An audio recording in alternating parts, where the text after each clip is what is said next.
तो देखिए खेसारी लाल यादव के गाना आने वाला है भाई साहब। उसका टीजर आ गया है आराध्या फिल्म से, कमर छतरी। जी हाँ, कमर छतरी गाना जो है खेसारी लाल यादव के लिखे हैं कुंदन प्रीत और राहुल यादव म्यूजिक दिए हैं और आराध्या फिल्म से आए हैं और करिश्मा कंकर गाई हुई है और खेसारी लाल यादव। देखिए खेसारी लाल यादव कमर छतरी लेकर आए हैं, तो उसके साथ में आपका आदि शक्ति से आपके रितेश पांडे कमर, जी हाँ कमर गाना लेकर आ गए।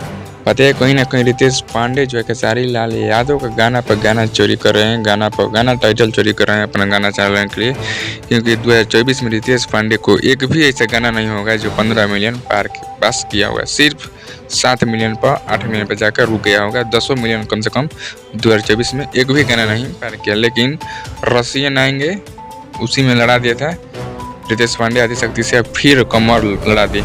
देखते हैं अब क्या होता है। गाना लेकिन अलग होगा क्योंकि कुंदन प्रीत लिखते हैं, कुंदन पे कभी गाना चोरी नहीं करते हैं। लेकिन देखते हैं क्या होता है, आता है कल कि नहीं आता है गाना, क्योंकि टीजर पर रिलीज डेट नहीं दिया गया है। चलिए मिल जाएगा कुछ अपडेट लेकर।